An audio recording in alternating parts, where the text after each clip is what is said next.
As promised, he's in the house. Eric Young, TNA World Heavyweight Champion. Coming up, though, this Friday, the premiere, 8 p.m. Eastern Time, Animal Planet, No Limits.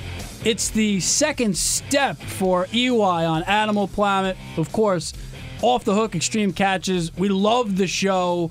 EY's persona, I mean, you just don't get any wackier or funnier or cooler than that. And now you're just taking it to a whole nother level, basically, Eric, is what you're doing. Yeah, No Limits is, it's off the hook, but it's like the next step. You know, like you said, it's not just fishing. It's, all kinds of worldly madness, slacklining and kayak, snow kayaking, and just, we did, I'm actually ranked number 2 in the world right now for powered street luge at 135 miles per hour. I'm the second fastest in the world. I learned to do it one day. Powered street luge. Yeah, it's a street luge. You've seen that where they lay on those, it's like a sled with wheels on it, and then they put a 1200cc Harley motor on it, and they have it like geared and like bored out and all this stuff. And the guy that I went with, he holds the world record at 169. And this summer, he says in August, he's going to do 200 plus. So I'll still be number 2 though. Silver's okay, man. Number 2 at that, buddy. I'm not getting anywhere close to that, because watching the show that's going to air on Friday, I got to see a little bit of a preview. I get nauseous just watching it. I mean, the stuff that you do, and obviously the last Extreme Catches, I mean, that was crazy. Yeah. But now it really is no limits, because you could do just about anything. Yeah, it's cool, man. It's a wide brush. You know, there's all kinds of stuff. We've done stuff with cars, and we've done sandboarding, which is like snowboarding. We went into an abandoned mine with like 40 or 80-year-old dynamite just laying around. We're like, don't touch it; it could explode. I was like, okay, you only got to tell me that once. You know, like you don't have to tell me that twice. That's just something you remember forever. If it's sweating, that means there's nitroglycerin on it, and for sure it's going to blow up. So really, don't grab it. Yeah, seriously. So yeah, but it's it's hard work. I'll tell you right now. It's crazy hard work. But this is the thing I'm probably most proud of in my professional life. It's going to be good. Okay, so that's a little tell for what I was just going to ask right now, which is more fun making Off the Hook or more fun doing No Limits, and which is more difficult on the body, difficult on the mind? They're both about the same. Fishing, we set the bar really high, and that's Off the Hook did very well on Animal Planet. It had good numbers, and that's why I'm getting the next show. But the problem is we kind of ran out of crazy stuff to do. You know, when you start your first episode with catching sharks from a paddle board, there's not a lot of where to go, and you don't want to go backwards. So they came up with the concept of, this is a good setting for him. I like to do this stuff. I've been an adrenaline junkie my whole life, so let's widen the scope. So let's find people that are doing all kinds of crazy stuff, send him there, he'll learn how to do it, and then he'll do it with them, or at least attempt it. Yeah, I'm proud of it, man. I can't wait for you guys to see it. And with you now with Animal Planet, you're performing in a totally different audience that you do with TNA. Like I was mentioning to you, my daughter loves the show and she loves you. I don't let her watch TNA. God forbid she comes out of the house looking like Angelina Love. Right. But you are now open to a totally different landscape and totally different audience. Yeah, it's good for everybody. It's good for me. It's good for Animal Planet. It's good for TNA. It's good for wrestling, pro wrestling. It's good for pro wrestlers. This is, I'm not the first. There's all kinds of other guys that have crossed over, and The Rock is the epitome of crossover. He's a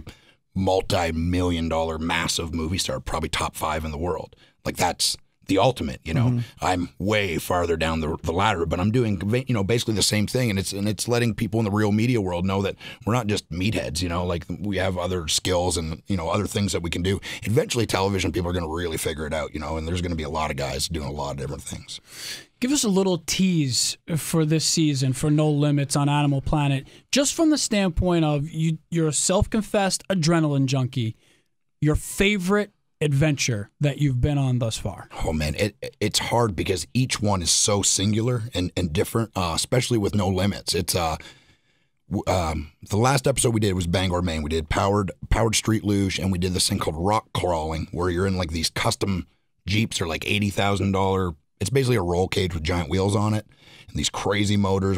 He had a Corvette engine in it, and you go over rocks that are like the size of cars. Like when you pull up in front of all these rocks, and he's like, yeah, just press on the gas and you'll go over these. I'm like, it's like the size of a Volkswagen. and you just hit the gas and it climbs right over these things. And we did this thing called rock bouncing, where we drove up this, like, he calls it a rock garden. It's basically an old stream with just thousands of rocks in this riverbed, and we just basically bounced this truck up this mountain at like 40 miles an hour, and you're flying all over the place, and it's wild, man. It is absolutely insane. Has there been anything where you were like, at first at least, you were like, no, there's no way I'm doing this. No way. I'll say I'm not afraid of heights at all, but in the premiere episode, slacklining, and I attempt to walk over this 400-foot deep canyon in Moab, Utah. If you've never been to Moab, Utah, it's about the most stunning, beautiful place I've ever been in my life. And it is treacherous and insane. And these guys make it look like it's nothing, but you're learning. I mean, I tried to learn how to do a tight rope in a day, except the tight rope's not tight. It's loose. So it's a loose rope. I didn't do well, but it makes for exciting television, that's for sure. I obviously lived through it because here I am. But yeah, May 30th will be that episode, and that's a great episode, man. Oh, very nice. And the premiere coming up this Friday, 8 p.m. Eastern, Animal Planet. And I love Animal Planet. I watch the chimpanzee shows all the time. The orangutan shows, amazing. I mean, they have just a slew of great programming. And I was actually watching it. I was just on a flight, JetBlue, amazing, having the little TVs, watching an Animal Planet the whole entire time. I saw a bunch of EY commercials for No Limit coming up. How cool is that? Now you're seeing commercials for yourself on national TV. Yeah. That's got to be pretty cool. Yeah, it can be surreal. I hosted Monster Week this year, which was like a big thing for me too. That's like one of their big promotional weeks, and they do, crazy super snake, and the biggest cats. Biggest cats and all this stuff. And I was the host. So, I mean, you saw my ugly mug several hundred times in the last week, and they played the promos and stuff. And it's cool. Like, I'll be sometimes like flipping through TV. I've always watched Animal Planet, and, I flip over, Monster Week's on. I'm watching River Monsters, and then like the promo for my show comes on. I'm like, man, that's crazy. Sweet. It's crazy. And they nailed it. Like, that's what the show is. It's fun. It moves fast. There's still beer drinking in it. I heard you guys talking about it. Yeah, I need the beer. There's no way they're taking that out. There's no way. That's the most important part. That's important. You got to get loose before you do crazy stuff. You need a vice, man. You need a vice. Yeah. Animal Planet's so big, Doug, because when you have kids, Animal Planet, it's educational. Plus, it's programming you could watch, because most of the kids shows are just like you just block it out mentally as you're watching it with your children. You kind of thinking it's something else. Having Abigail watch as a lion comes streaking across the crazy open landscape and just destroys a water buffalo. That's cool. You're cool with that programming. Yes, that's I'm true cool life, with man. that. That's she's gonna have to learn that's a possibility if she ever goes to the African jungles, or that's a possibility, and she's gonna have to be aware. It's wide open. It's educational. It's circle of life kind of stuff. My God, The Lion King. I love that. There you go. Great movie. It's a good movie. You know what I also like about No Limits, from a selfish standpoint, is that you're also on TNA TV now. I go back to Extreme Catches. You weren't even on TV. Right. And I could not for the life of me understand why somebody who's as popular now, mainstream as you, Animal Planet, huge, TV show, and you're not on TNA. Now, not only you're on TNA, not only do you have No Limit on Animal Planet, but you're the champion. Right. Yeah. It's. A lot of that was scheduling and stuff. They switched from, doing the shows at Universal, and then they went on the road live. And those, with the television show, it's booked months ahead of time. There's a lot of people involved in it and stuff, and they have to have hotels set up and boats and all that stuff. So it was mostly a scheduling thing, and difference of opinion maybe, but. Everyone seems to be on board, man. And, like I said, like it helps me for sure. It helps TNA for sure. It helps Animal Planet, and it helps wrestling in general. It's only going to bring more eyes to the wrestling world and wrestling product, and that's what everybody wants. Yeah, because before Extreme Catches, you had that great moment off the top of the cage at Lockdown in San Antonio, and we expected big things, and then we just didn't see you for a while. It's great to see you with the strap around your waist. Yeah, that was, personally, like professionally, that was really frustrating for me, because I was set up for something, something pretty cool there, and TNA I think had the same idea, but. Scheduling, that's part of the thing, and Kurt Angle deals with this kind of stuff. Like he's parts in movies. When he did The Fighter, he was like in the middle of a big storyline, and he had to take time off to go do that. So that's it's a give and take for sure. They've been great though, man. Like super supportive of it. There's stuff all over the website. I know right now Spike TV and Animal Planet are working on a cross-promotion thing that'll be cool. We'll talk about and use Impact commercials during my show and vice versa. So good. it's best of both worlds for everyone, man. It's really, really cool. Slammiversary coming up June 15th. EY, you look at this. You are the champion going into Slammiversary, going up against MVP, who just recently turned, which is pretty crazy in itself. We'll ask you about that in a second. Mm-hmm. But when you look at this match, it's not just a big match for you at a big TNA pay-per-view. You're in the main event. It's the biggest. For me. So is this the biggest match of your career? Oh, 100%. Yeah. I mean, Slammiversary is TNA's marquee event every year. It's the biggest one. I'm the world champion. The poster is just pictures of me. There's no one else on the poster, and that's surreal too.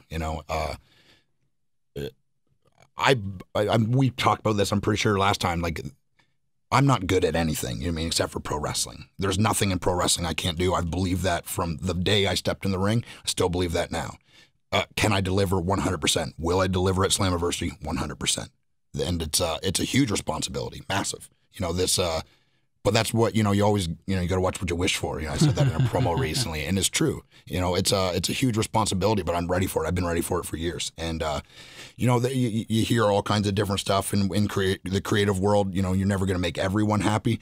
But, everyone can see that I'm working as hard as humanly possible. There's no doubt. I pour myself into everything that I'm given, and I'm proud of everything I've done. So, and that won't change come Slammiversary. It's the biggest match of my life, and I take it really serious. The landscape of TNA has changed. Hell, the landscape of pro wrestling has changed. I mean, you look even at WrestleMania 30, the Undertaker's streak ending, and the new champion with TNA. Do you feel like you're a part of that change when it comes to TNA? Because would this been able to happen a year ago, 2 years ago? Would you see yourself as being a champion for TNA? Well, I think if you would have told me 5 months ago that I'd be sitting here talking to you as World Heavyweight Champion, I would have said you're a liar. But that's wrestling. Like, it changes every single day. I remember I heard a quote from Terry Funk, and this is I was probably 19 or 20, and he was in ECW at the time. And I remember them asking, like, how do you stay relevant? How do you stay, like, you've been wrestling for.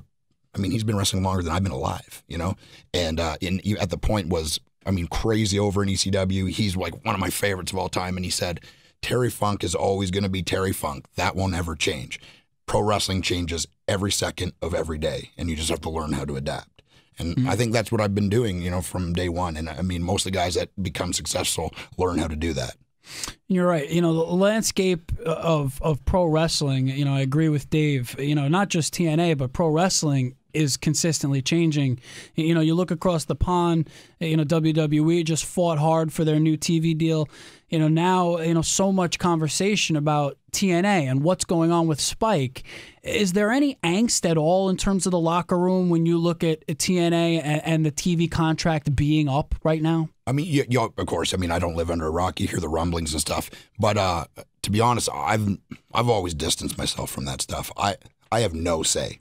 I have no control, no say, no ability to change any of that. Right. The only thing I can do is what I'm given when I show up to work is do 100% the best that I can do with what I'm given. And that's all anyone that employs anybody can ask. And that's what I do. That's what I'm always going to do. But you do hear it. That's where wrestling is. It's people talk about, there's no stability. There's no, you don't have any stability. Like, you could be here today, gone tomorrow. And that's true. And that's true in any job. Like, you guys have this show right now, in a week, maybe not. It's just. Come on, I don't say that. I'm just saying.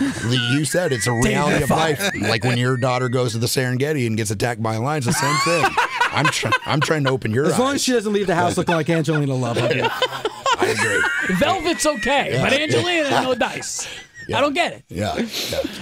TNA doing something that I'm very happy about. They're going to be at the Hammerstein. A lot of tradition, a lot of history for pro wrestling in that building. And they're going to be spending a lot of time in the summer at that building. That's probably something I wouldn't have seen TNA do. TNA usually did a lot of smaller towns, a lot of smaller cities. They're actually expanding a little. Did that surprise you, especially with all the changes that have happened over the last year? I think most of the changes, a lot of the changes have been good. What I mean? Like they've been good. And I think TNA has always kind of been a company that's smart about not getting way too far ahead of themselves, you know. And like we're, a smaller company, and that's we've been around 10 years. That's what it is. Those are the cards that were dealt. There's no changing that. That's real life. But doing the shows there, I mean, I remember the first time I wrestled there, it was huge. We did house shows there.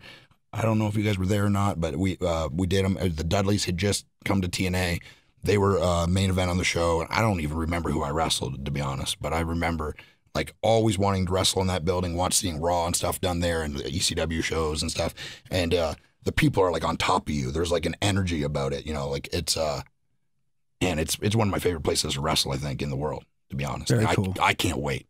And the big difference, from what we see is that, at Universal, and you've been there a long time. Obviously, been there a lot. The sound stage maybe has changed, but a lot of times those fans, they might not be wrestling fans. They might be Universal Studios park dwellers, and that's a whole different vibe. Yeah. Now you get to go to Dallas for Slammiversary, then you're in New York friggin' City for these shows at the Manhattan Center. It's got to be great to get in front of wrestling fans. It's a good feeling, man, and it's I would say this to anybody. Doing the Universal Studio thing was like a necessity, and it happened.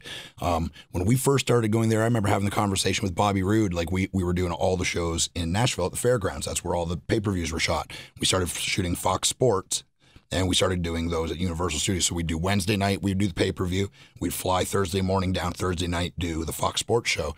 And I remember the first time we wrestled in front of that crowd, it was like an 8-man tag, and I did like a hip toss to Sanjay Dutt, and the place came like unglued, and I was like, oh, I wish we could wrestle all the shows here, watch what you wish for, and that's what happened. It's I don't think most of the time it's not the wrestling fans, we're there every week, they're spoiled, and it's not their fault. A lot of people are like, oh, the crowd's terrible there. The crowd is not terrible. We've just been there too much. Sure. They've seen it all.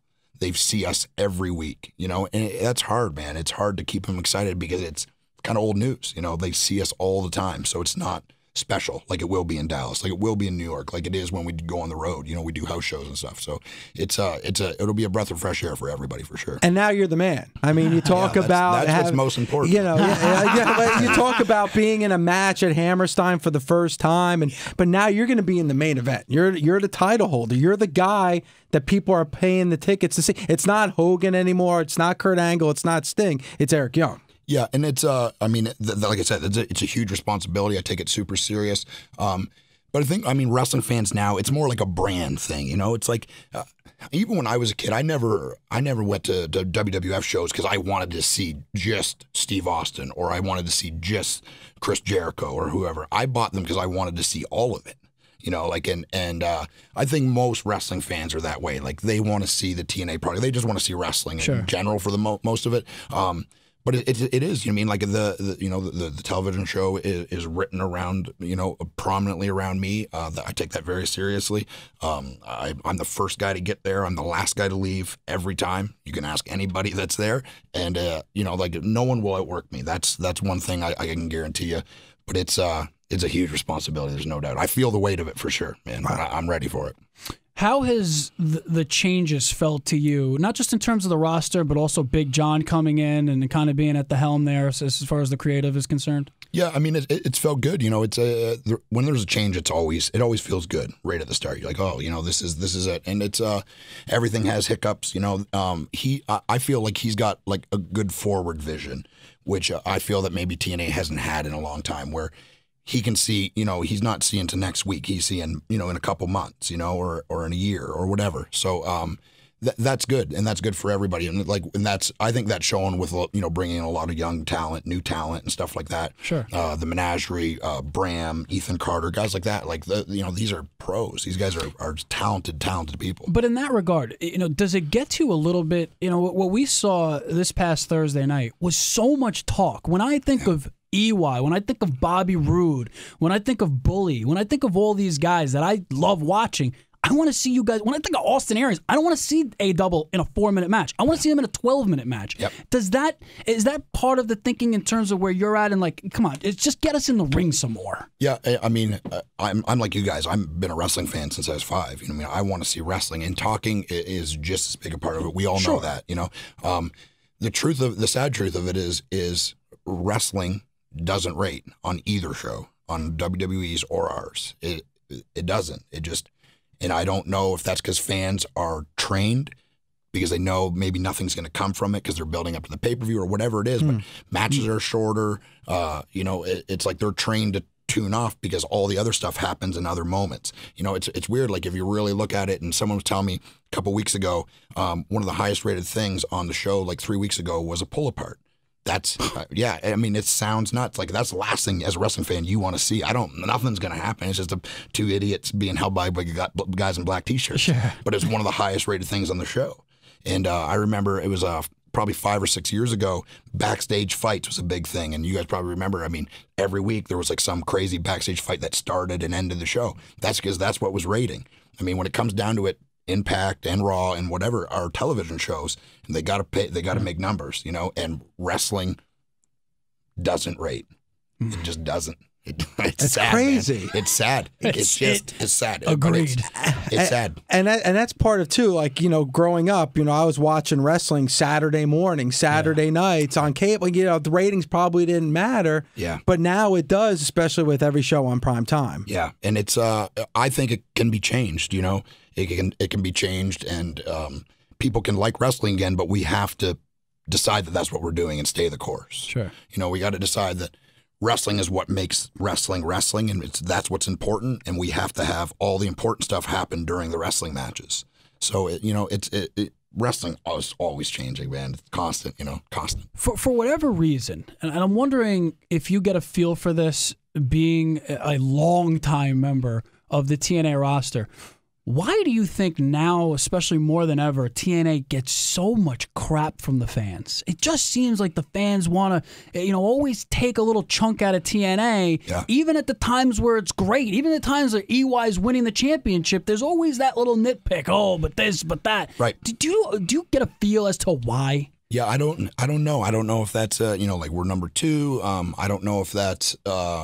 I don't know what it is, man. To be honest, like I said, like in the creative world, like you're never going to make everybody happy. It's impossible. It's completely impossible. But yeah, it's I think a lot, social media and stuff like that, because that's such a big part of wrestling now too, and that breeds negativity. It's just so a lot of like I know like on Impact, like they push Twitter and they want us to be active on it and stuff like that, and that's all well and good. But you can't just take the feedback and what you hear on Twitter as the gospel, because the truth is. Say, I have 150,000 followers. That's 5% of the wrestling audience that's watching Impact. Probably not even that much. So that's not the voice of real wrestling. That's just the world that we're all living in here and Twitter and on. Like that's the world that we see, because people that don't have that and don't do that don't have a voice. Just because that's what those 150,000 people are saying, I don't know if that's the real voice. We live in it, so we're consumed by it. But I don't know if that's the truth. It's such a great point, Dave. By the way, thanks for the retweets. Yeah, absolutely, man. I love those retweets. I love Twitter, and you'll never hear Doug and I bitching and complaining about TNA. That never happens. No. That's a social media thing. I don't get it either. Oh, man. We could talk for hours with Showtime over here. Eric Young, not only the TNA World Heavyweight Champion, but the star of No Limits, premiering Friday, this coming Friday, 8 p.m. Eastern, Animal Planet. I know you'll be watching. I'll be watching.